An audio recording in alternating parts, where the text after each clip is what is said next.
The last 3 years of war have shown no mercy to either side. The bitter fighting continues across Europe over land, sea, and air, leaving behind mountains of casualties and many more broken souls. The United States till now had remained neutral, but the mounting economic pressure and the return of Germany to unrestricted submarine warfare finally awakes the sleeping giant. On April 6, 1917, the United States declares war on Germany. Within months of the declaration, the U.S. Army launched the first universal draft. And despite enduring segregation in their own country, over 360,000 African Americans enlist, eager to show their patriotism, in hopes of returning home as heroes. James is one of these men.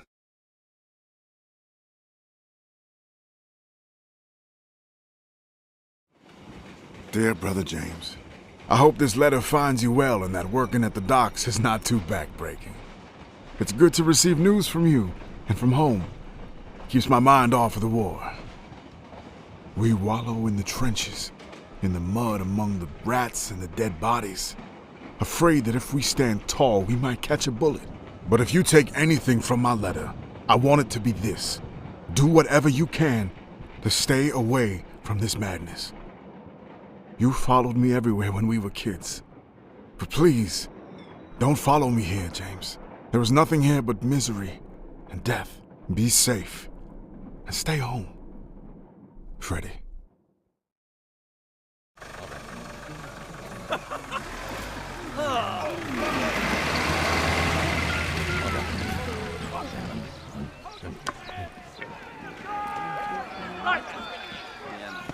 Cessation!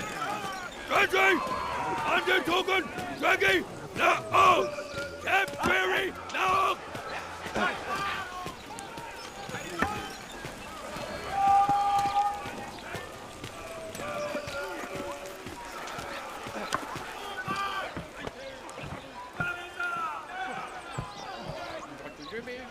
No!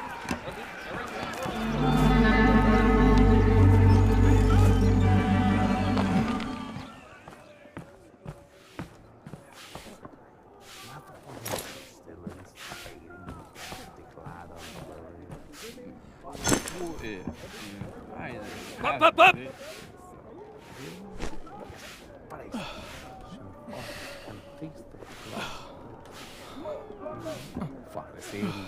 Up!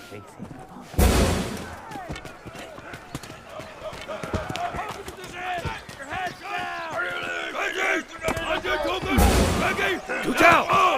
Get weary! Now! Cessation! To down! To down! Hook! Hook! Barrel there! To down!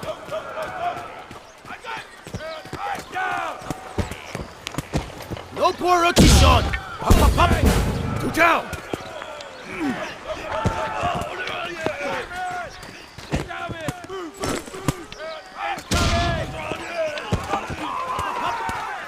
Hook! Up, up, up! No poor rookie shot! Barrel there! Stop!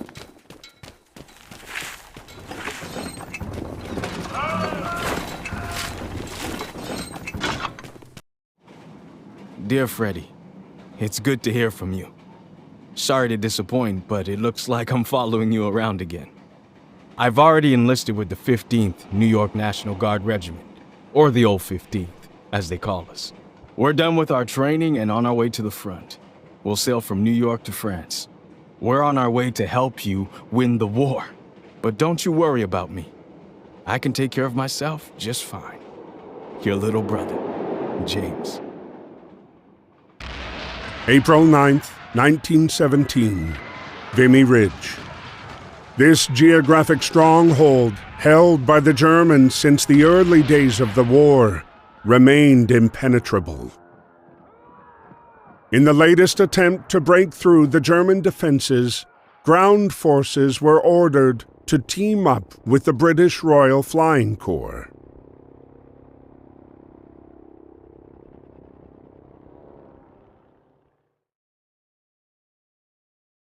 Before launching the attack, the soldiers were given a moment to write to their loved ones.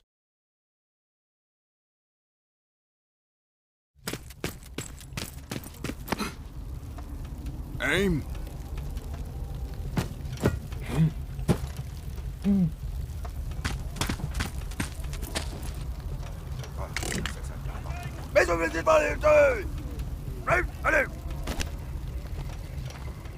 Interrupted by George's unconventional landing, Freddy soon learned that his unit was going to take part in the operation and be paired up with the peculiar British pilot, now grounded and without a plane to fly.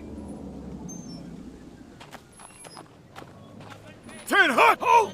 Ready?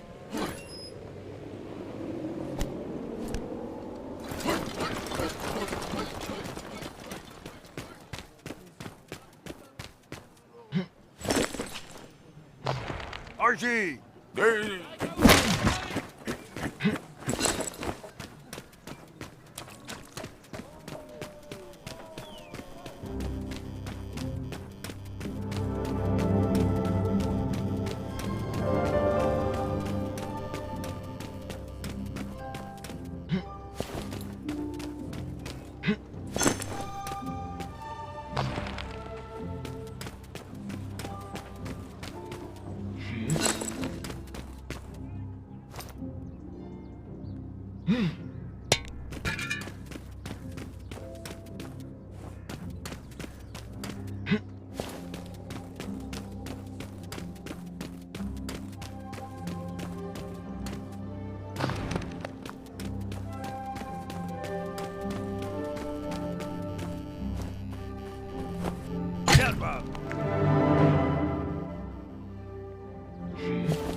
Despite his haphazard flying, George managed to pinpoint the enemy's location. He relayed the information to Freddy, who then launched the strike on the enemy cannons. But despite the triumph of reclaiming Vimy Ridge after 3 long years, their victory was marred by the dead bodies strewn across the hillside.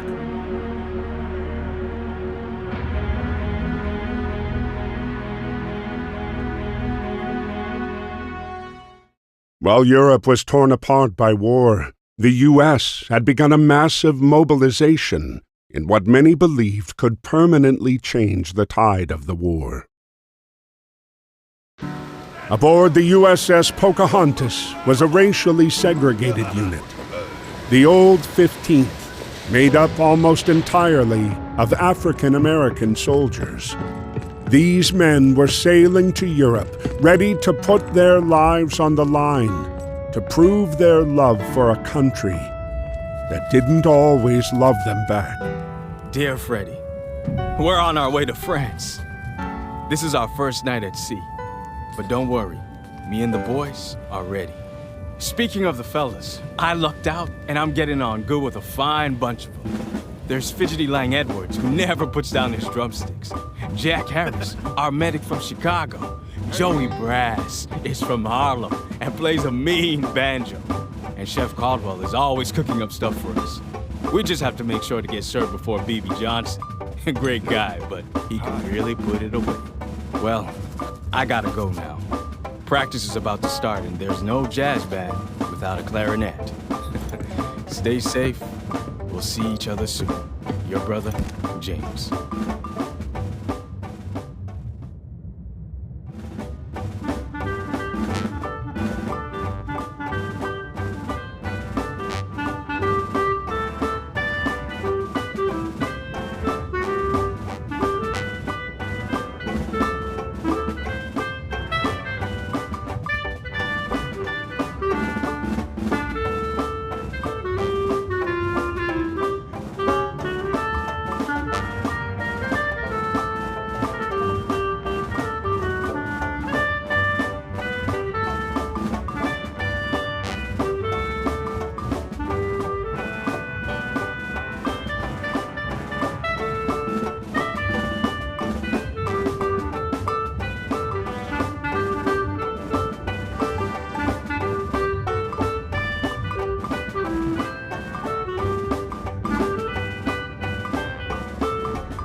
As the Pocahontas continued to cross the Atlantic, their encounter with the German U-boat 155 brought them ever closer to the fight.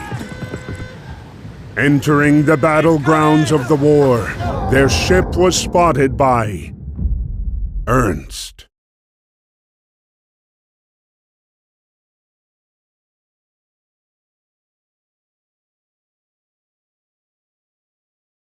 May 31st, 1916.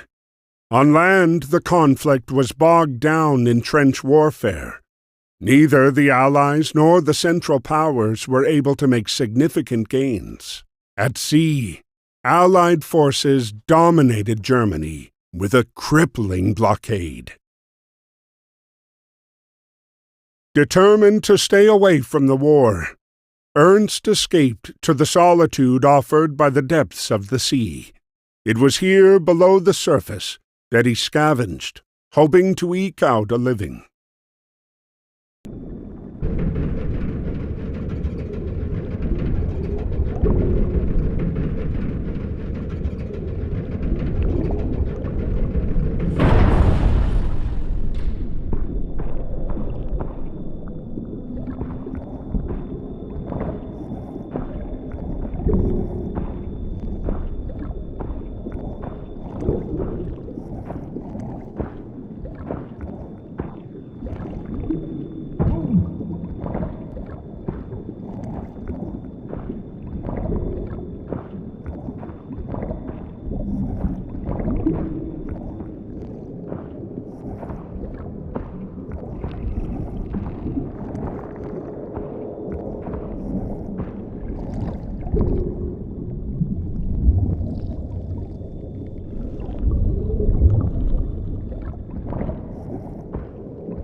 As his boat settled on the seabed, Ernst began to come to terms with the war's inevitable, all-consuming power. Defeated and alone, he could feel the Jutland waters' cold embrace tightening around him.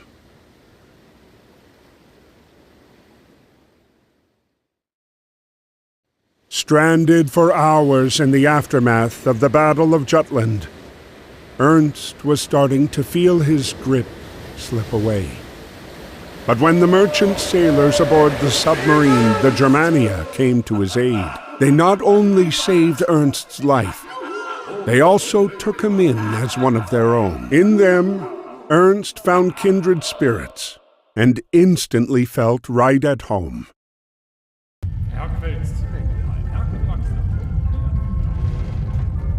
But even at home, you have to carry your weight.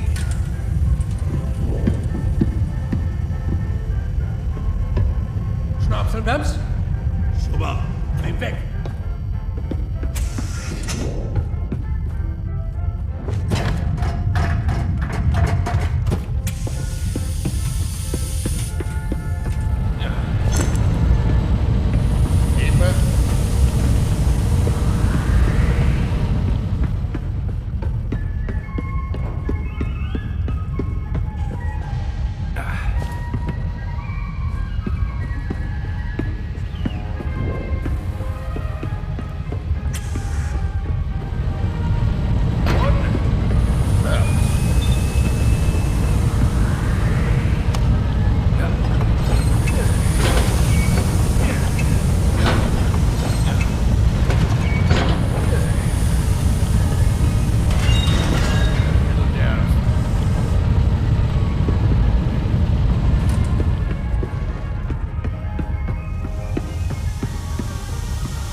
Fitted desk.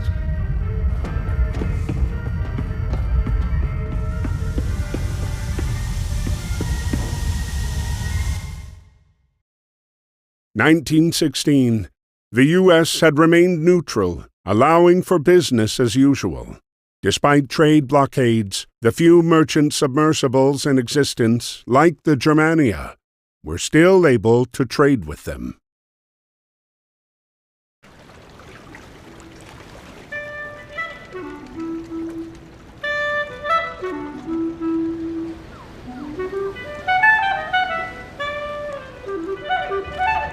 James, who was working the Baltimore docks at the time, was surprised to see the submarine pull into port. Weiter. Hey. Huh?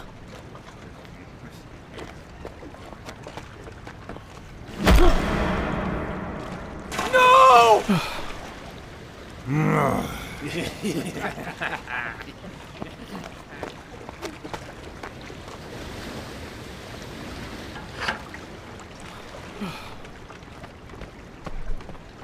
Wait this! You kick.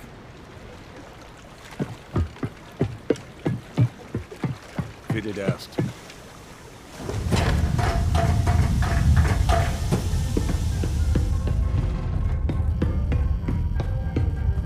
Alles klar. Head upper! Nuga!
Hi. James. Here you go. Nougat. Clarinet. Clarinette. Alles Kleck.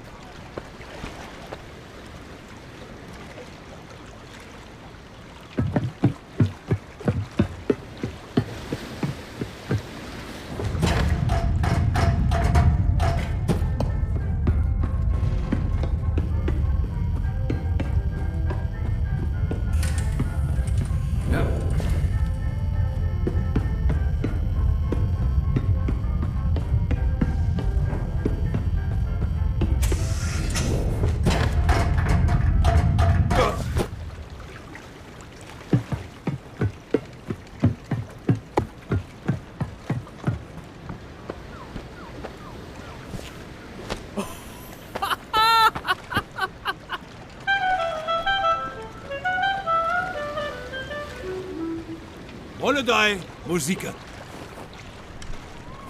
Yes.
Dear Freddy, I'm glad to hear you're doing good.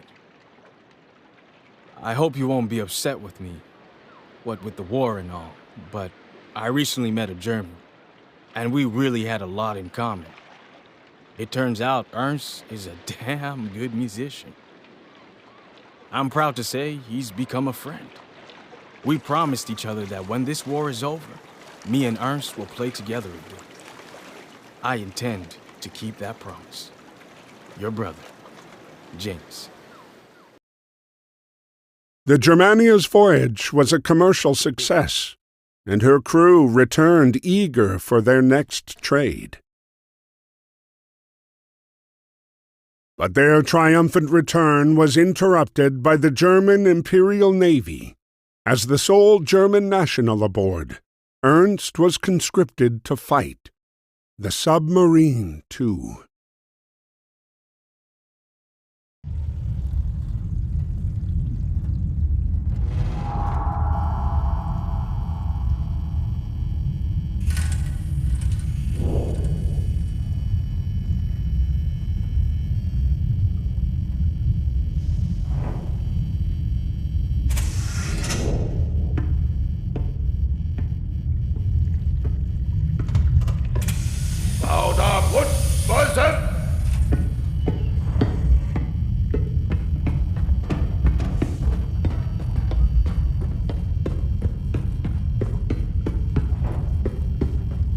By decree of the Kaiser, the Germania was henceforth ordered to hunt convoys in the Atlantic.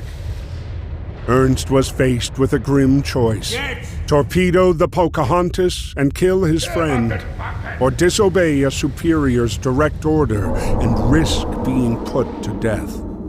He had chosen to save his friend, but knew it would only be a matter of time before he was ordered to kill again.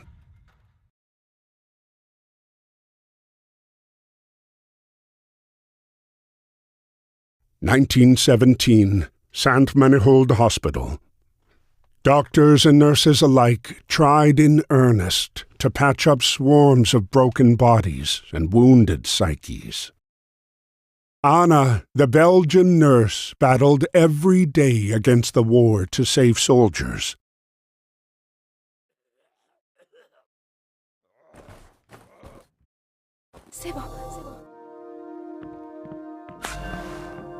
Voilà, Sia.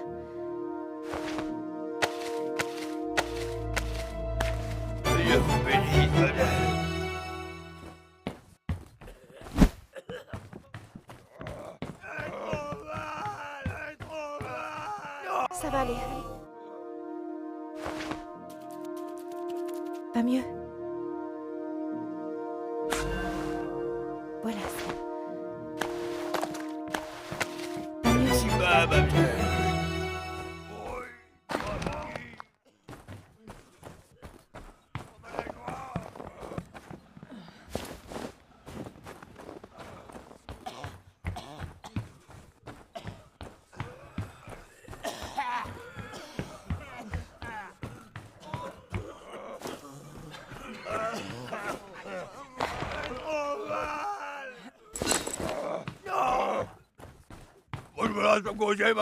C'est bon. Courage, Nebo. Allez, courage. Voilà. Pas mieux. Sometimes Anna could heal the soldiers' ailments and put them on the path to recovery. Other times, it was a matter of alleviating their pain and merely postponing the inevitable. On this day, a rare ray of hope pierced the gloom of the hospital grounds. Finally, with the arrival of new medical equipment, technological progress would be used to help the wounded of war instead of producing them.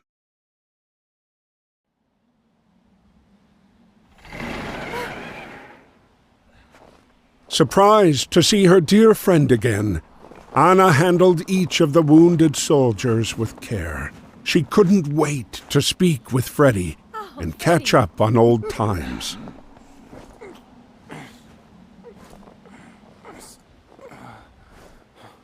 Ça va aller, allez.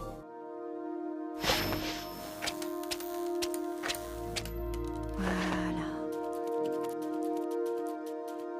Allez. Pas mieux.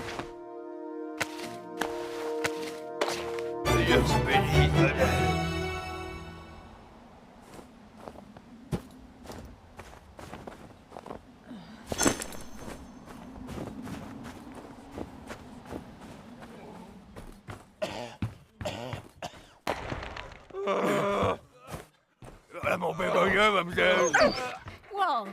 Oui, bon chien.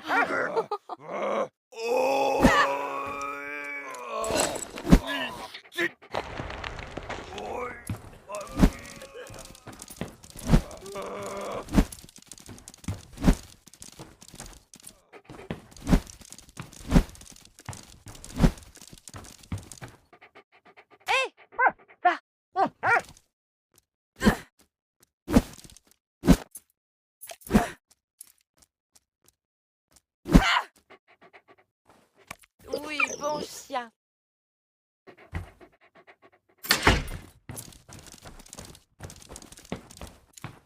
Oh! Allez, va, Walt.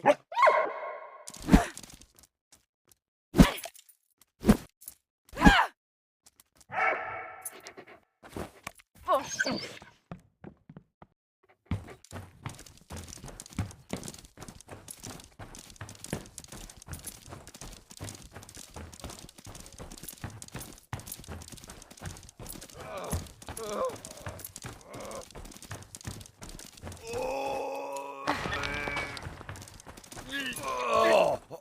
C'est bon, c'est bon. Allez. Voilà. Pas mieux.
Ça va aller.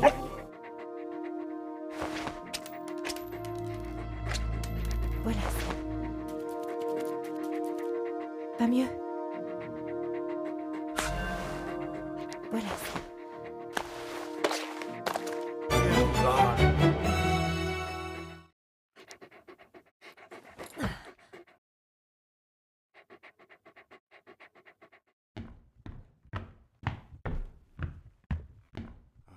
Reunited, Anna and Freddie both took solace in the bonds of friendship.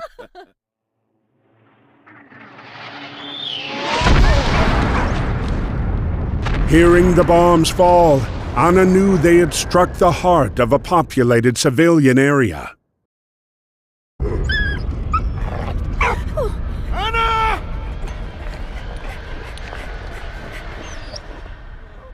Always quick to act, she drove off to help the wounded.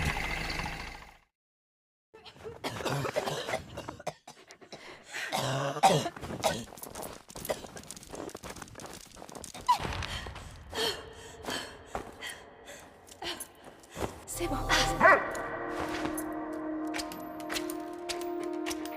Voilà. Allez. Pas mieux.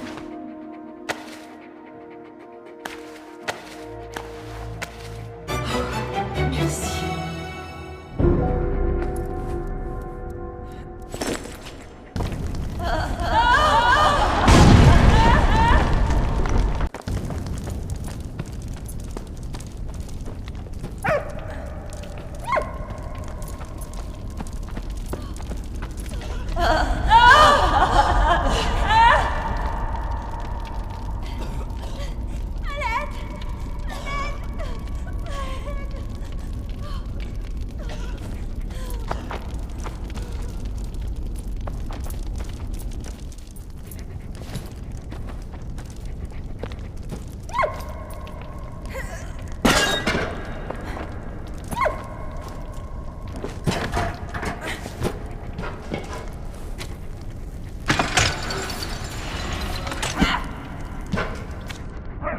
Vas-y, Walt.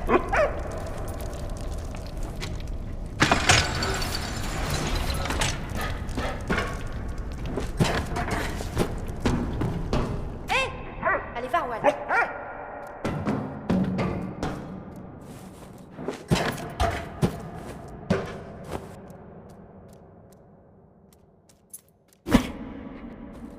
C'est bien.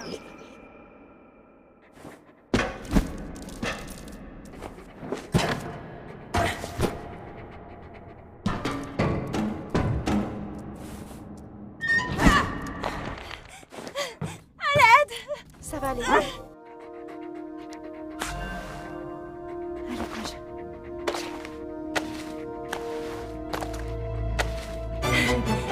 Merci.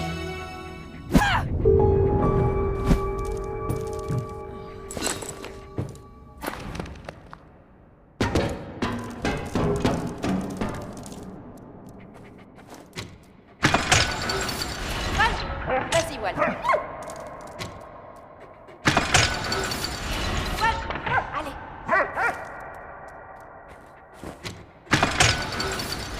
Hé! Allez, va, Walt. Walt! Allez.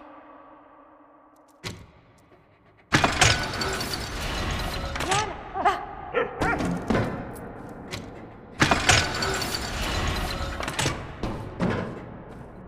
Bon.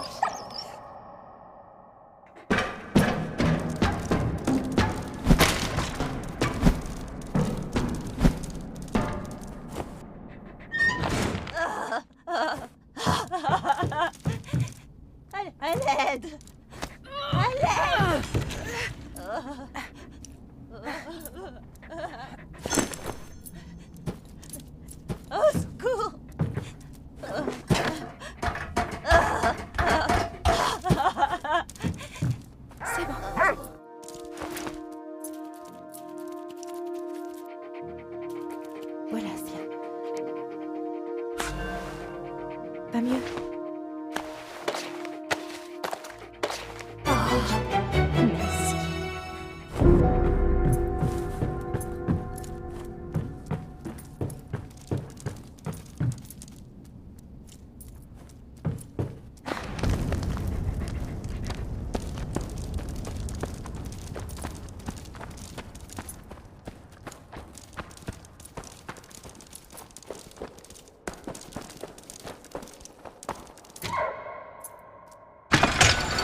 étrange chien.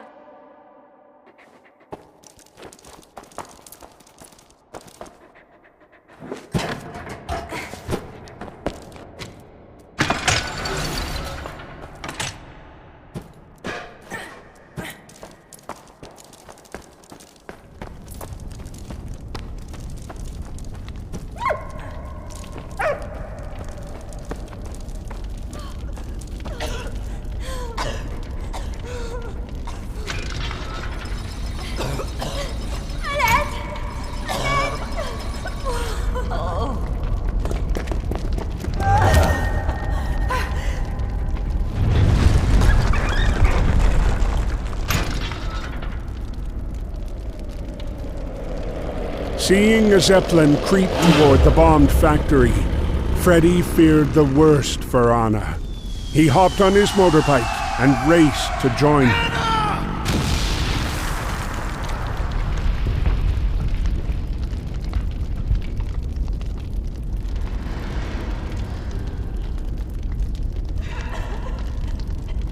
Freddy arrived just in time to see Anna emerging from the debris.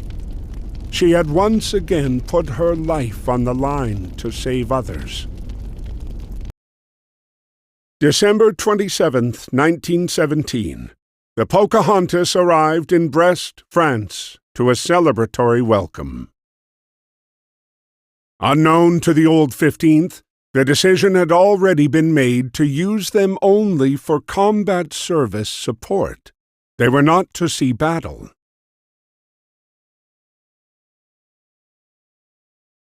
Desperate for soldiers to fight, the French pushed hard for the newly arrived 15th to join them on the battlefield. They were eventually successful. The old 15th would fight under the French banner and be renamed the 369th Infantry Regiment.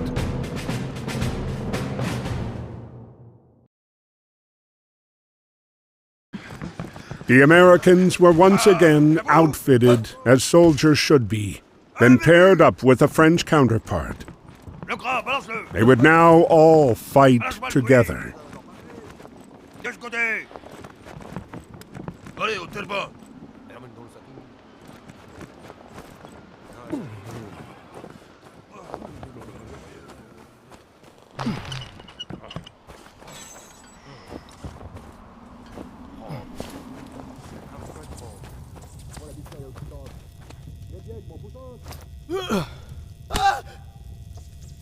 Na dog tixi bluff.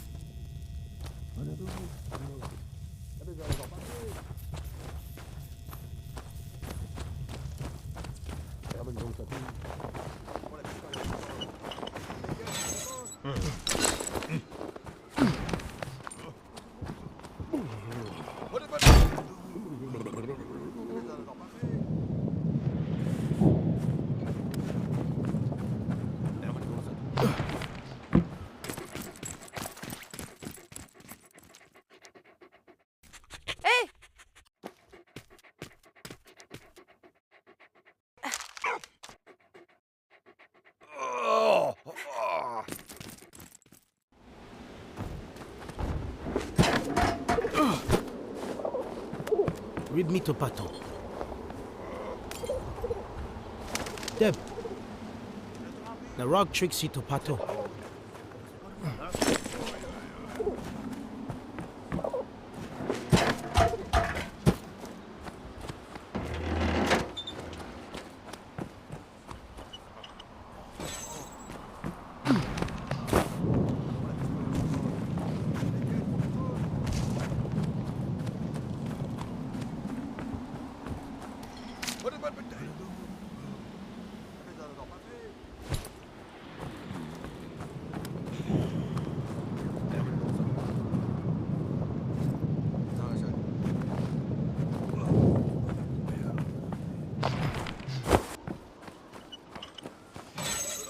Trapassò!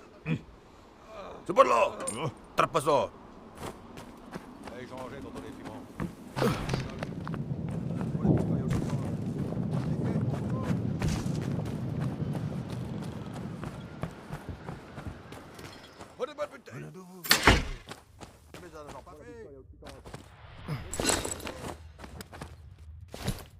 نعمل دون ساتو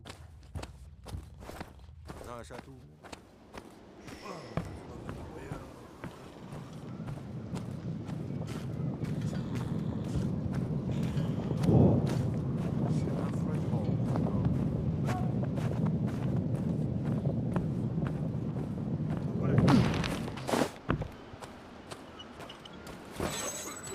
Trapassò! Bravo! Trapassò! Scutelo!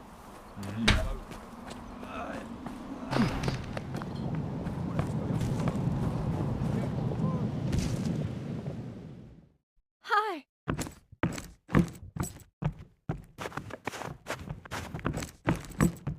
Freddy? Huh? You know Freddy? Yeah.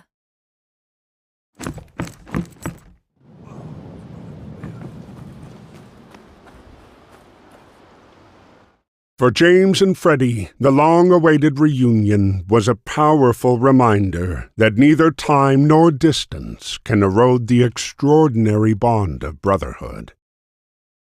The general mood among the 369th Infantry was one of camaraderie and shared purpose. Anna, joining them for a last meal before heading back to Vimy, was finding it particularly hard to say goodbye to Freddie. Force la vie! On recule! Allez, continue! Hey!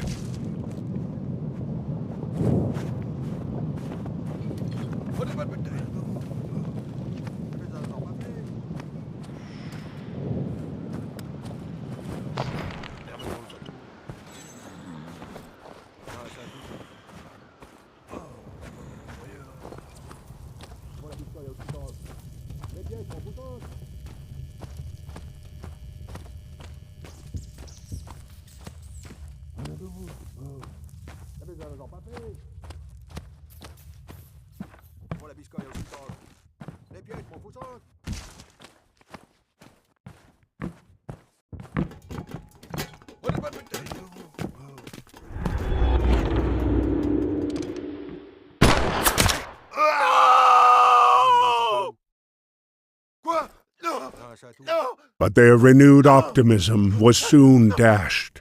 By nightfall, everyone in the 369th would be reminded of the perils this war had in store for them. Arriving in Vimy, Anna was now ready to begin her new assignment, training British medics. Meanwhile, George was developing photos taken during his reconnaissance missions. But tonight, the quiet peace of the dark room was broken by a barking Walt.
Knabber Knolle an der Flappen.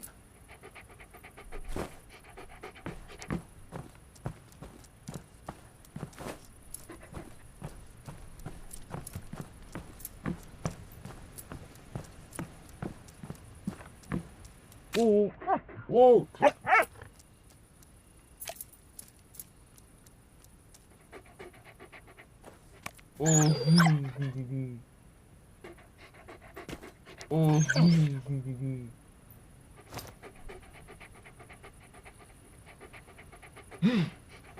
Kösendems.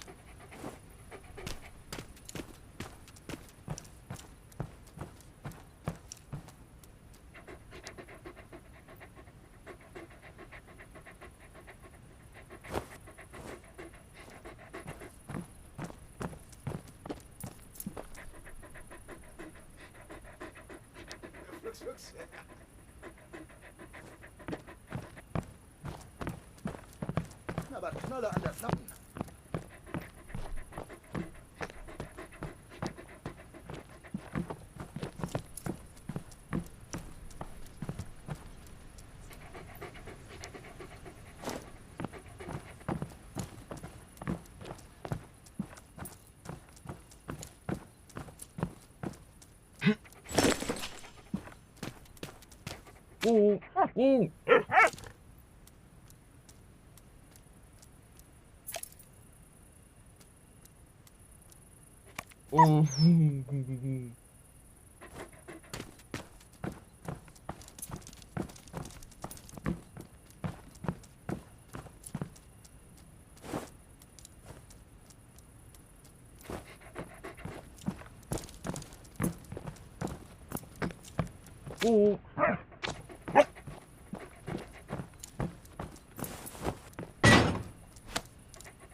Knaller an der Flappe.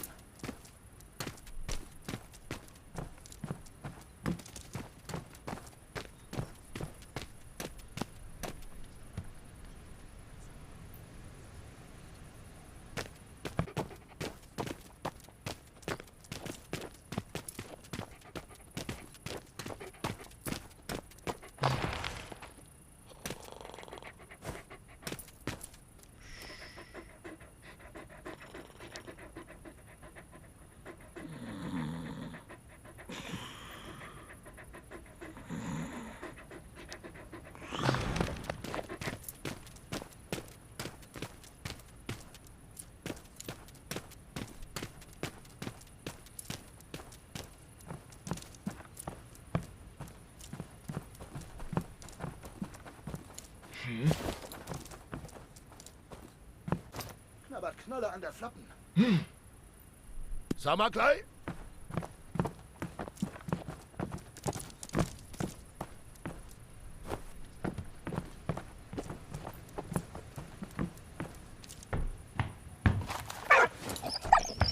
Terwille!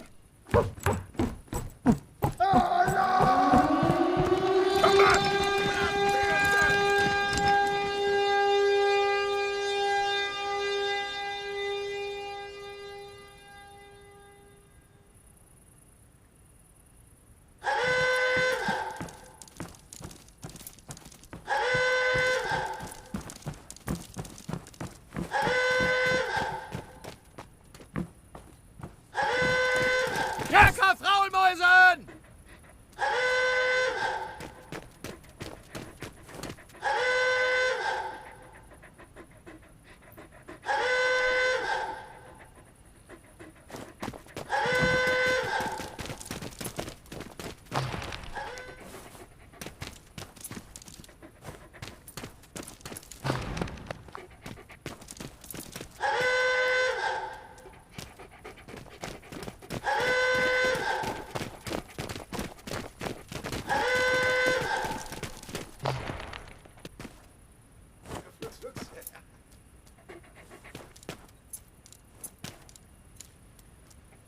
Knaller an der Flappe.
As George headed back toward Allied lines, he snapped a photo of the massive movement of enemy troops and weapons.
Upon landing, George was placed under arrest on suspicion of espionage. Fortunately, he was able to back up his story with proof. Spring 1918. With the Brest-Litovsk peace treaty signed, German fighting on the Eastern Front came to an end, freeing up troops for advancement to the Western Front. A series of offensives were launched, pushing the Allied lines to the breaking point. The last of these offensives was launched near Saint-Menehould.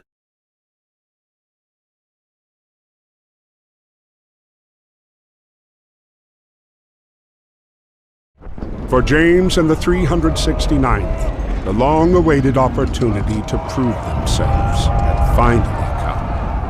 Let's go!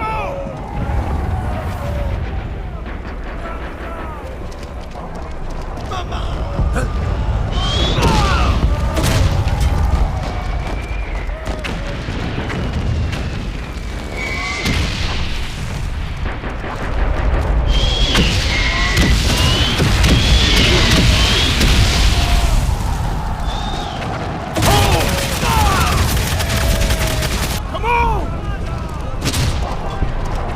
Ready?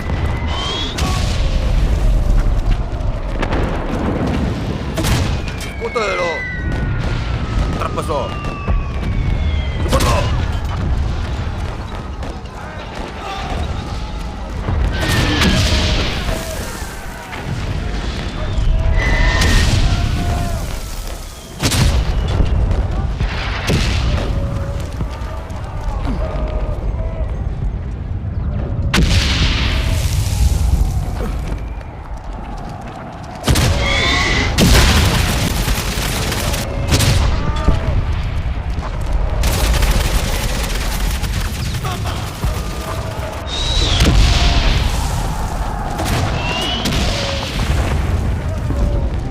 Cútelo. Apretado. ¡Súperlo! Cútelo.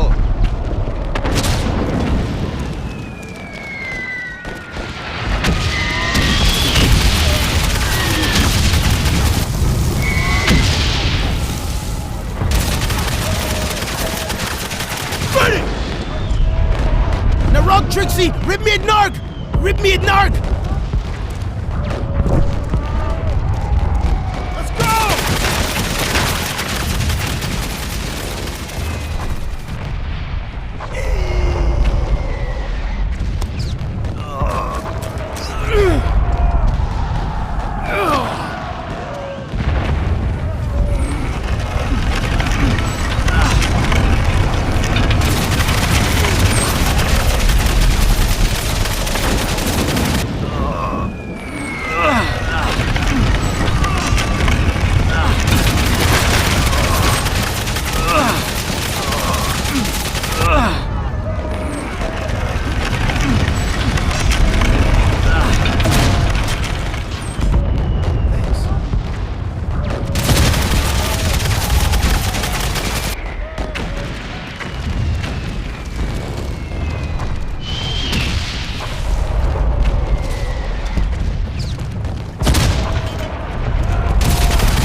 Range bien.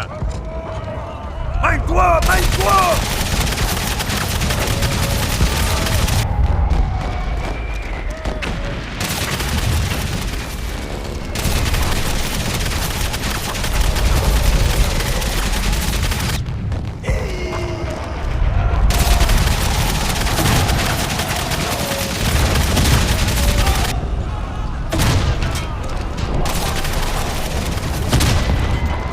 Hold on!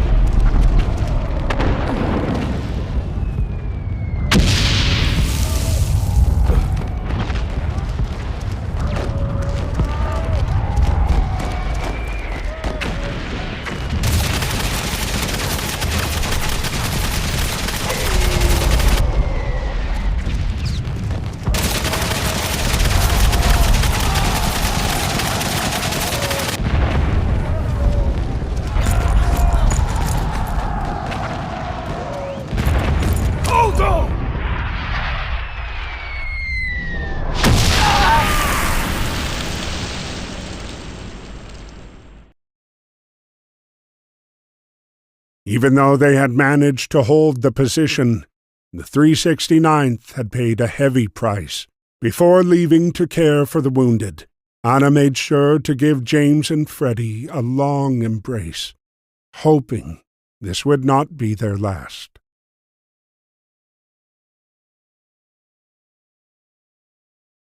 After a dreadful night fighting to stay alive, James and Freddie were blinded by the camera flash.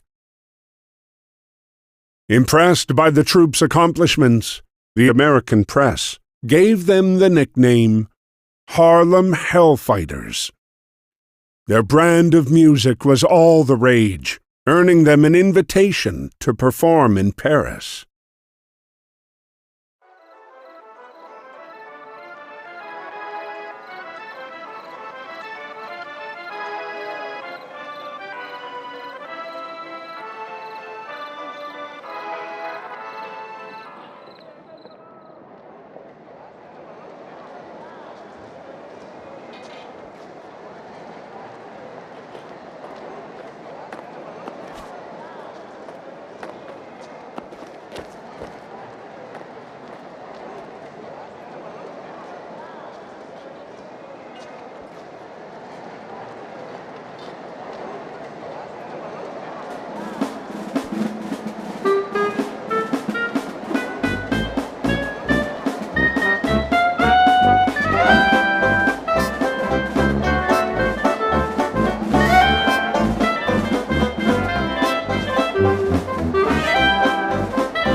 August 8th, 1918.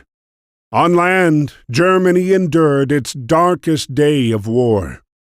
Knowing the Kaiser's demand for victory was unattainable, the German officers pressed forward, fighting for more advantageous positions at sea, in the hope of gaining leverage for negotiating a truce. Following a series of revolts by their troops, German command ordered naval captains to tighten their grip on sailors and quash any stirrings of mutiny at sea.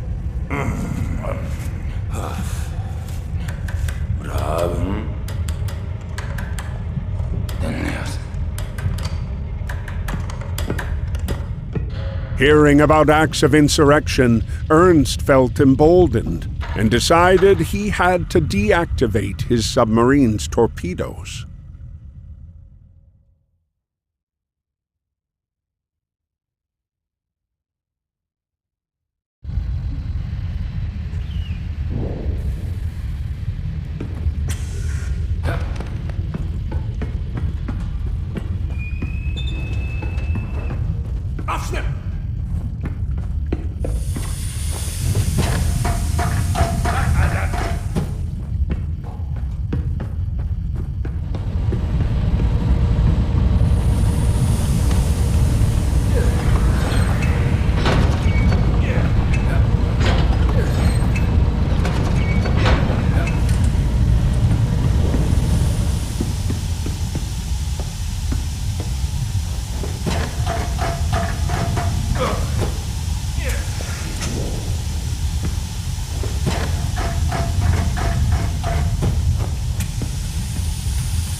While Ernst was happy to be alive, he again found himself in the crossfire of war, and his freedom taken away.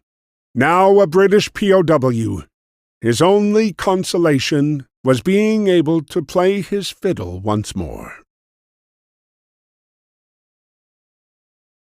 September 26, 1918. Determined to cut the German supply line, Allied forces launched the Meuse-Argonne offensive. For James and his fellow soldiers, this undertaking was bigger than any they had faced before. Soldiers on both sides steeled themselves for the whistle blow and the impending chaos of the charge. Come on! Ready? Their sole comfort being the unwavering support of their brothers in arms.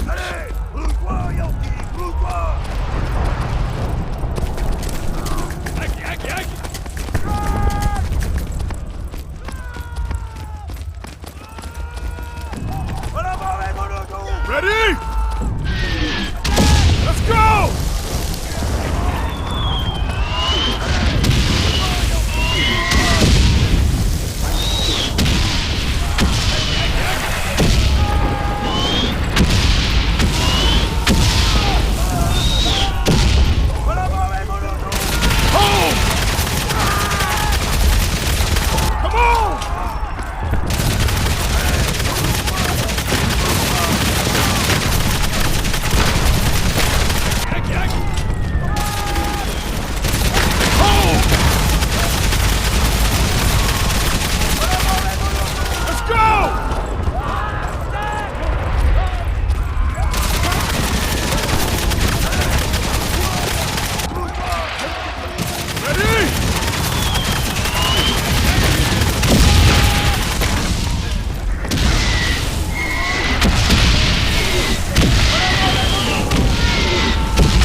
Freddie, barely able to get the words out, pleaded with James to lead the men and continue their push forward with the offensive. Reluctant to leave him behind, James complied.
Flying in such stormy weather would have been a challenge for any skilled pilot.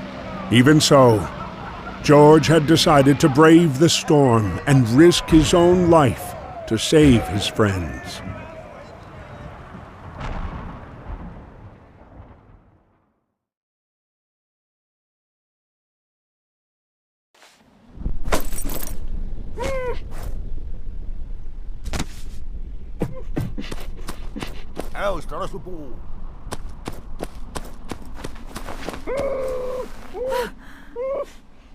Stunned to see her dear Freddie suffering, Freddie. Anna quickly got to work. Stay with me, you're gonna be... Stay with me. Hold on, Freddie. You're fine. Hold on, Freddie. You're all right. Come on, stay with me. Hold on, Freddie. You're fine. Wonderful. After 4 long years, Freddie's injuries had ended his fight. Always the one to protect others, he would now be the one in need of care, on the slow road to recovery. Despite his wounds, he remained in good spirits thanks to Anna by his side every step of the way. With Freddie out of commission, James took over as squad leader. For the Harlem Hellfighters, the experience on the ground remained brutal, and the memory of their fallen friends ever present.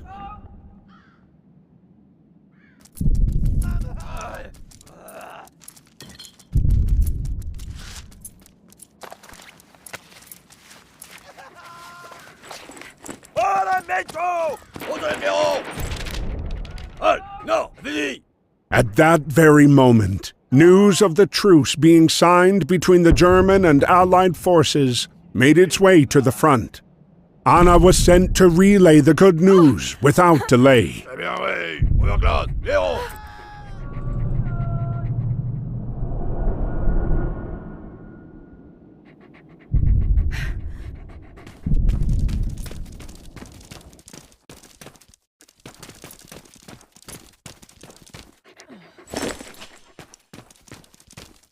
Ah, maille-toi! Allez! Allez, fonce, fonce, gentil! En avant, les monotons!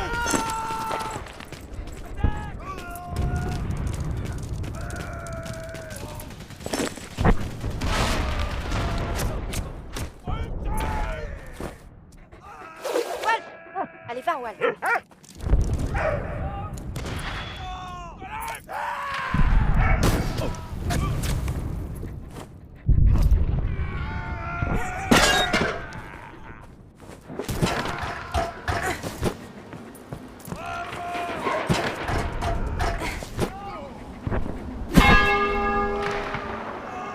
And just like that, at the 11th hour, on the 11th day of the 11th month, the war suddenly stopped.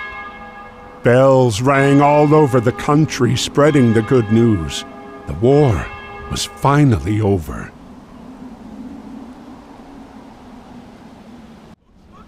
Seeking a new life far from the devastation of Europe, Anna and Freddie set off to make a home in the United States.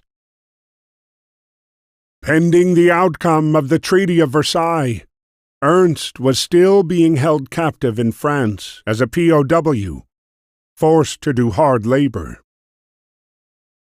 Thanks to George's flying and active valor, the RAF accepted him as one of their own.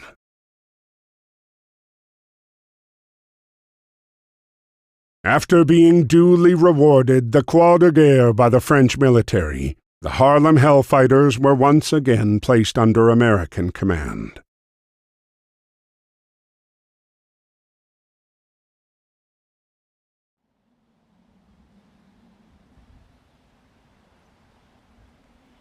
And while the Harlem Hellfighters prepared to return home, James and Lang Edwards volunteered to help the Service of Supply clean up the battlefield.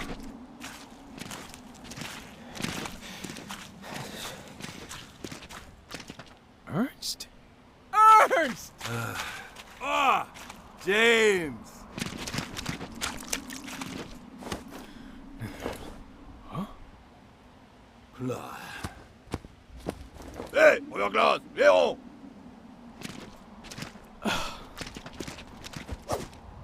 Yes, sir.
Dear James, I'm not sure where or when this message will find you, but please know that I've made every effort to contact you.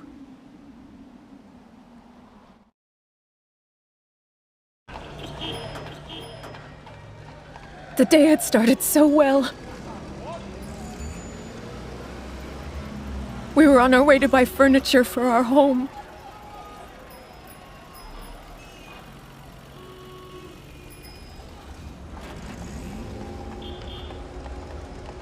When some men told us we couldn't shop together, Freddie argued with them, and it ended badly. Freddie!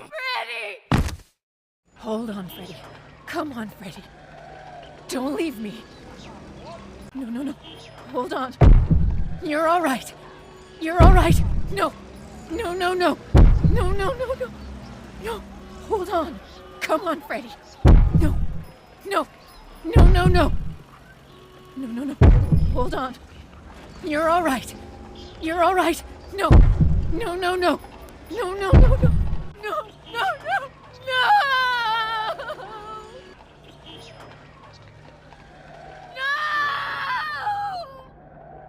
I couldn't save him. No. Freddie! No!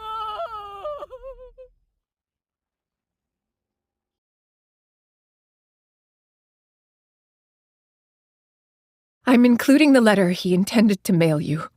I'm sorry to share this horrible news. Your friend, Anna. Dear James, I hope you're doing fine. I can't wait for you to come back home, and I bet you're feeling the same way. I'm sure you're keeping everyone in good cheer with those sweet melodies you play on your clarinet. I never imagined romance would come back into my life, especially during a war. But Anna and I are both enjoying a fresh start. None of this would have been possible without you. Your optimism and infectious spirit brought me back to life.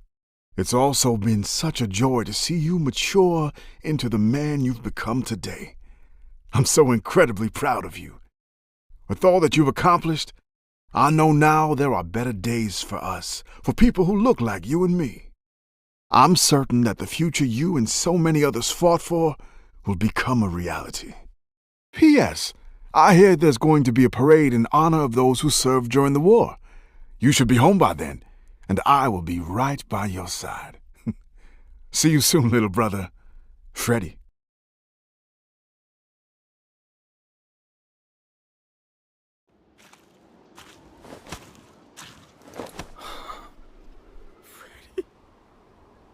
Oh.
Despite heroic efforts during the First World War, it would take nearly a century for the Harlem Hellfighters to finally get the recognition that they earned with their lives, their dignity, and their valiant hearts. And like so many other people dragged into this war on all sides, we should honor both the remembered and the forgotten, whose lives were indelibly altered, ruined, and far too often lost in the machinery and fate of the Great War.